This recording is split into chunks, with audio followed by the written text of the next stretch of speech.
Assalamualaikum warahmatullahi wabarakatuh. Saya selaku moderator dari kelompok 4 akan mempresentasikan hasil kerja kelompok kami mengenai Islam dan iptek. Ada 6 pokok bahasan dalam materi Islam dan iptek. Yang pertama ada pengertian iptek. Yang kedua ada pandangan Islam terhadap iptek. Yang ketiga ada keterkaitan iptek dengan Islam. Yang keempat ada pentingnya penguasaan iptek dalam Islam. Yang kelima, ada akidah Islam sebagai dasar iptek. Yang keenam, ada contoh atau studi kasus penerapan iptek dan Islam. Selanjutnya, saya akan memperkenalkan anggota kelompok 4. Yang pertama ada Dania Janatul Munah. Yang kedua ada Noval Musafa. Yang ketiga ada Umi Latifah MS. Yang keempat ada Manda Dwi Fitri Azizah. Yang kelima ada Sofi Septiana. Yang keenam ada Flaviska Putri Elwa. Yang ketujuh ada Sofana Salsabila. Yang ke-8 ada Samsul Huda. Materi pertama saya serahkan kepada pemateri. Terima kasih. Pengertian iptek. Iptek atau ilmu pengetahuan dan teknologi yaitu segala hal yang berhubungan dengan teknologi, baik itu penemuan terbaru yang bersangkutan dengan teknologi ataupun perkembangan di bidang teknologi itu sendiri. Hakikat iptek dari sudut pandang Islam yaitu pengkajian terhadap sunatullah secara objektif, memberi pemahaman kepada umat manusia, dan yang terpenting adalah harus sejalan dengan nilai-nilai keislaman. Allah Subhanahu wa Ta'ala secara bijaksana telah memberi isyarat tentang ilmu, baik dalam bentuk uraian maupun suatu bentuk kejadian, seperti kasus mukjizat para rasul. Dalam pandangan Islam, iptek juga digambarkan sebagai cara mengubah sumber daya menjadi sumber daya lain yang lebih tinggi nilainya. Hal itu tercover dalam surat Ar-Ra'd ayat 11 yang berarti sesungguhnya Allah tidak merubah keadaan suatu kaum sehingga mereka merubah keadaan yang ada pada dirinya sendiri. Allah telah meletakkan garis-garis besar sains dan ilmu pengetahuan dalam Al-Quran. Manusia hanya tinggal menggali, mengembangkan konsep, dan teori yang sudah ada, antara lain sebagaimana terdapat dalam Al-Quran surat Ar-Rahman ayat 33, yang berbunyi, Bismillahirrahmanirrahim.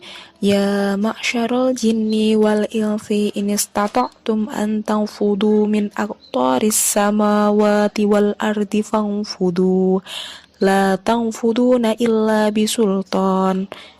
Artinya, hai jamaah jin dan manusia, jika kamu sanggup menembus atau melintasi penjuru langit dan bumi, maka lintasilah. Kamu tidak dapat menembusnya kecuali dengan kekuatan. Dari ayat tersebut dapat dikatakan bahwa Allah telah memberi isyarat secara ilmiah kepada bangsa jin dan manusia bahwasanya mereka telah dipersilahkan oleh Allah untuk menjelajah di angkasa luar, asalkan saja mereka punya kemampuan dan kekuatan atau sultan. Kekuatan yang dimaksud di sini sebagaimana ditafsirkan para ulama adalah ilmu pengetahuan atau sains dan teknologi. Hal ini telah terbukti di era modern. Selanjutnya adalah pandangan Islam terhadap iptek. Pengaruh iptek. Iptek modern membuat banyak orang mengagumi kemudian meniru-niru dalam gaya hidup tanpa diseleksi terlebih dahulu terhadap segala dampak negatif di masa mendatang atau krisis multidimensional yang diakibatkannya. Islam tidak menghambat kemajuan ilmu pengetahuan dan teknologi, juga tidak anti terhadap barang-barang produk teknologi baik di masa lampau, sekarang maupun yang akan datang. Selanjutnya adalah dampak negatif dan positif adanya iptek pada bidang informasi dan komunikasi. Pada iptek memiliki dampak positif dan dampak negatif. Dampak positifnya yaitu pertama adalah lebih cepat mendapatkan informasi-informasi yang akurat dan terbaru di bumi bagian manapun melalui internet.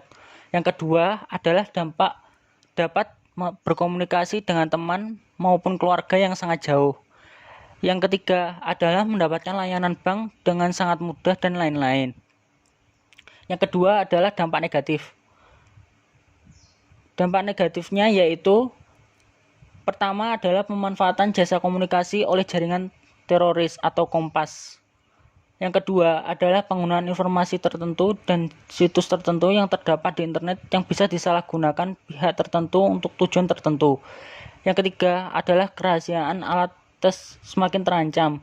Yang keempat adalah kecemasan teknologi. Yang selanjutnya adalah dampak negatif dan positif adanya iptek pada bidang ekonomi dan industri. Dampak positifnya yaitu pertama adalah pertumbuhan ekonomi yang semakin tinggi.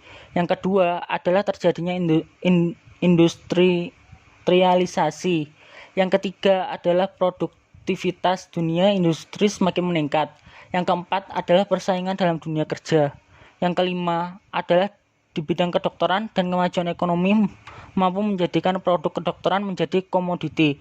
Selanjutnya akan dilanjutkan oleh pemateri berikutnya. Baik, presentasi selanjutnya akan saya lanjutkan, yaitu mengenai dampak negatif dan positif adanya iptek pada bidang pendidikan. Dampak positif yang pertama yaitu munculnya media massa, yang kedua munculnya metode-metode pembelajaran yang baru, yang memudahkan siswa dan guru dalam proses pembelajaran. Yang ketiga, sistem pembelajaran tidak harus melalui tatap muka. Sedangkan untuk dampak negatifnya yaitu yang pertama, kerahasiaan alat tes semakin terancam, yang kedua, penyalahgunaan pengetahuan bagi orang-orang tertentu untuk melakukan tindak kriminal. Selanjutnya, dampak negatif dan positif adanya iptek pada bidang politik. Dampak positif yang pertama yaitu timbulnya kelas menengah baru, pertumbuhan teknologi dan ekonomi di kawasan ini akan mendorong munculnya kelas menengah baru. Yang kedua yaitu proses regenerasi kepemimpinan. Baik, presentasi selanjutnya akan dilanjutkan oleh teman saya. Keterkaitan iptek dengan Islam. Kewajiban seorang muslim untuk menggali ilmu pengetahuan sejati telah termaktub dalam Al-Quran dan As-Sunnah. Keduanya dapat menciptakan suasana yang baik bagi perkembangan ilmu pengetahuan dengan menonjolkan kebajikan dan keutamaan menuntut ilmu pengetahuan yang pada akhirnya akan berujung pada penegasan tauhid dan keesaan Tuhan. Al-Quran dan As-Sunnah merupakan dasar pembangunan dan pengembangan sains, di mana dapat mendorong intelektual dengan kecocokan Islam. Dengan pengetahuan dan akal sains sangat diperlukan untuk dapat memahami berbagai perumpamaan dari Allah. Matsal atau tamsil ibarat digunakan untuk menggambarkan wujud-wujud tinggi, seperti surga dan neraka, yang sebenarnya tidak dapat dicapai akal manusia. Untuk dapat beriman dan mencapai kebenaran yang lebih tinggi, seorang ilmuwan harus berdiri tegak di atas kejujuran. Hal ini sesuai dengan Quran, Surat Ali Imran surat ketiga ayat ke-18. Dalam Al-Quran juga disebutkan hanya orang berilmu saja yang dapat memahami dengan baik alam lingkungannya, yang kemudian digunakan untuk membangun bumi ini, memenuhi tugasnya sebagai khalifah Allah, sehingga dapat meresapi keagungan Tuhan dan dapat bertakwa secara mendalam. Sains manusia memahami dan merasakan kehadiran Allah dalam hidup, sehingga menjadi bertakwa kepadanya, berkiprah dalam kesadaran penuh dan mendalam akan kehadirannya. Baik, yang selanjutnya ada sikap muslim terhadap iptek. Sikap kita sebagai muslim dalam menanggapi iptek tentunya kita harus menanggapi dengan bijak. Cara menanggapinya yaitu yang pertama ada resesif, yaitu kita harus menerimanya dengan bijak, jangan sampai kita menolaknya terhadap perkembangan iptek. Dan yang kedua ada selektif, setelah menerima kita harus memilah dan memilih mana yang baik dan mana yang tidak. Dengan dasar Al-Quran, hadis, dan sunnah tentu kita bisa melakukan hal ini. Dan yang ketiga ada digesif, iptek itu perlu kita arahkan tentunya untuk amal makruf nahi munkar. Dan yang keempat ada adaptif, perlu juga kita sesuaikan dengan jati diri kita sebagai muslim yang pasti sesuai dengan dasar Islam. Dan yang terakhir ada transmitif, mengembangkan iptek untuk menyiarkan agama Islam. Sebagai contoh dengan adanya Al-Quran seluler, Quran digital, dan sebagainya. Baik, saya Fafiska Putri Elwa dengan nomor induk mahasiswa 2050 40 10 11 111 3024 akan meneruskan presentasi mengenai pentingnya penguasaan iptek dalam Al-Quran. Dalam Al-Quran banyak sekali disebutkan ayat-ayat yang mendorong umat Islam untuk mengembangkan ilmu pengetahuan.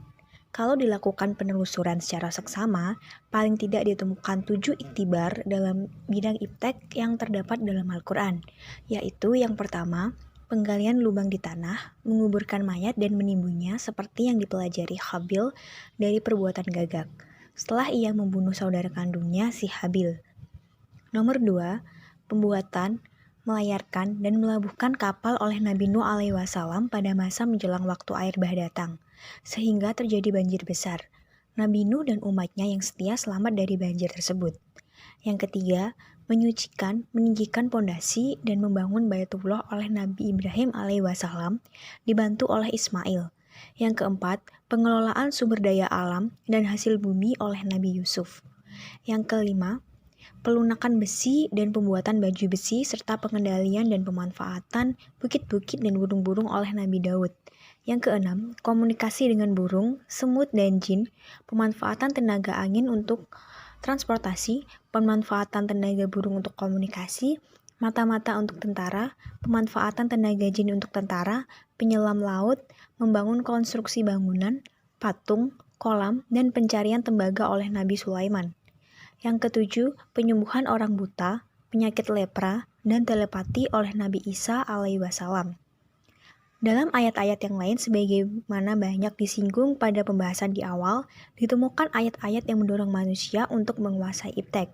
Karena bagaimanapun juga, iptek sangat dibutuhkan dalam memajukan kehidupan manusia. Iptek akan terus berkembang seirama tingkat daya intelektualitas manusia dalam merespon dan meramalkan kemungkinan atau kecenderungan kehidupan manusia masa depan. Kehadiran dan perkembangan iptek merupakan suatu keharusan sejarah. Karena merupakan keharusan, maka tidak bisa ditawar lagi oleh umat Islam.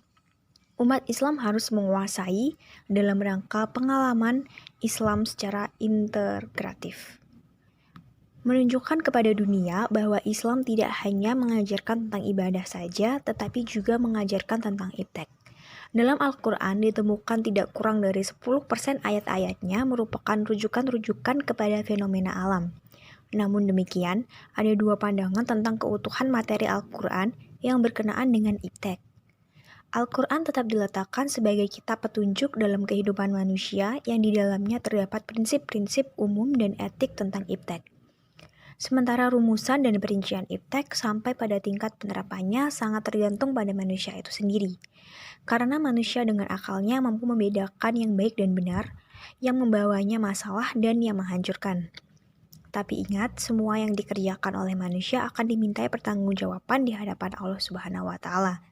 Kalau ia mengembangkan iptek untuk kemaslahan umat manusia, yaitu baik, surga jaminannya. Sementara kalau iptek yang diciptakan untuk menghancurkan peradaban umat manusia, maka neraka sebagai tempat kembalinya.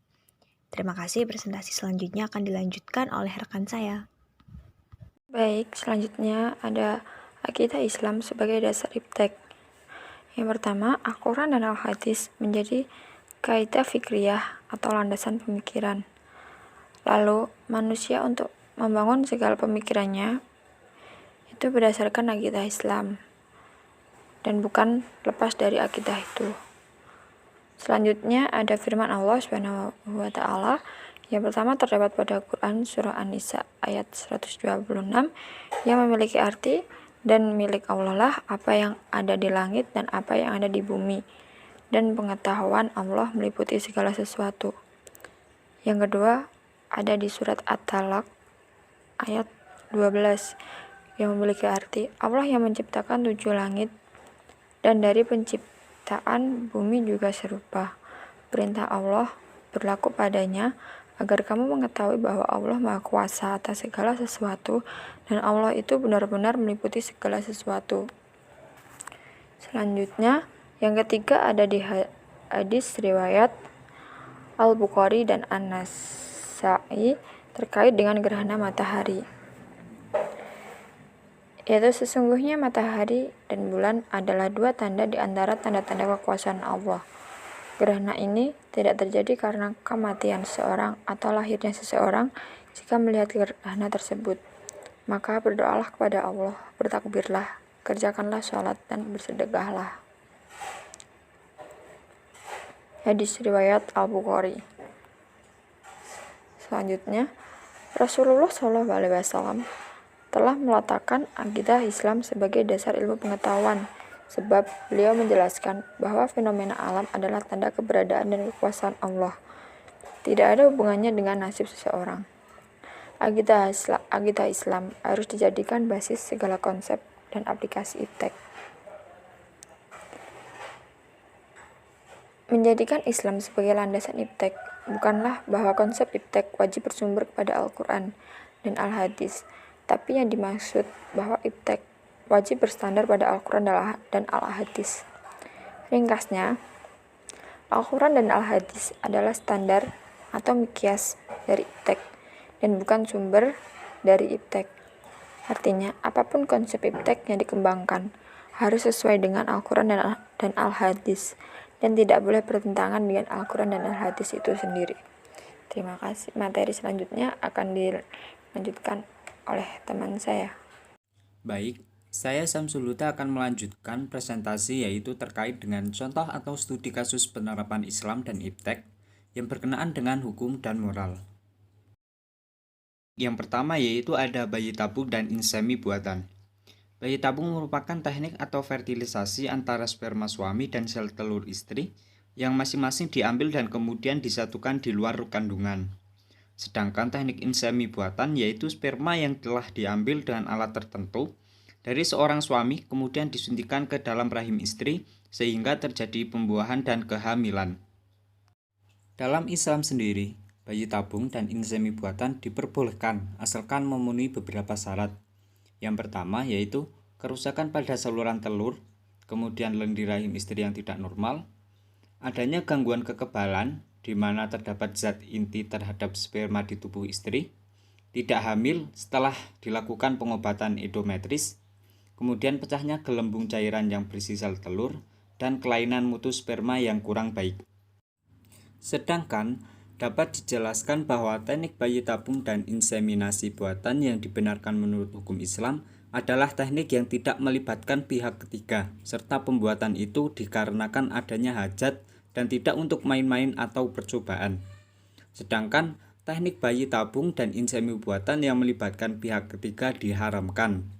Adapun alasan syar'i tentang haramnya keterlibatan atau benih atau rahim, pihak ketiga tersebut merujuk kepada maksud larangan berbuat zina atau yang terdapat dalam Al-Quran surat Al-Isra ayat 17. Wala taqrabuz zina innahu kana fahisyatan wa sa'a sabila. Artinya, dan janganlah kamu mendekati zina, karena zina itu sesungguhnya sesuatu perbuatan keji dan sesuatu jalan yang buruk. Kemudian contoh yang kedua yaitu ada aborsi dan eutanasia. Aborsi sendiri dimaksudkan sebagai tindakan untuk mengakhiri kehamilan atau kehidupan sebelum janin hidup di luar kandungan. Sedangkan eutanasia merupakan tindakan penghentian kehidupan manusia baik dengan cara penyuntikan zat tertentu atau dengan meminum pil atau dengan cara yang lainnya. Dalam Islam, aborsi sendiri diperbolehkan asalkan melakukan pertimbangan, yaitu pertimbangan medis untuk menyelamatkan nyawa sang ibu itu dibenarkan bahkan diharuskan. Prinsip kaidah hukum Islam yaitu terkait dengan menempuh salah satu tindakan yang lebih ringan dari dua hal yang berbahaya itu adalah wajib. Sedangkan aborsi dan eutanasia yang dilarang yaitu tanpa pertimbangan lain, yaitu merujuk pada Quran surat An-Nisa ayat 4 yang berbunyi, dan janganlah kamu membunuh dirimu, sesungguhnya Allah adalah Maha Penyayang kepadamu. Barang siapa yang berbuat demikian dengan melanggar dan aniaya, maka kami kelak akan memasukkannya ke dalam neraka. Yang demikian itu adalah mudah bagi Allah. Adapun contoh yang ketiga yaitu transfusi darah. Transfusi darah adalah proses penyaluran darah atau produk berbasis darah dari satu orang ke sistem peredaran orang lain. Transfusi darah ini diperbolehkan, bahkan dianjurkan. Transfusi darah sesuai dengan firman Allah, yang mana terdapat dalam surat Al-Ma'idah ayat 5. Dan barang siapa yang memelihara kehidupan seorang manusia, maka seolah-olah memelihara kehidupan manusia semuanya.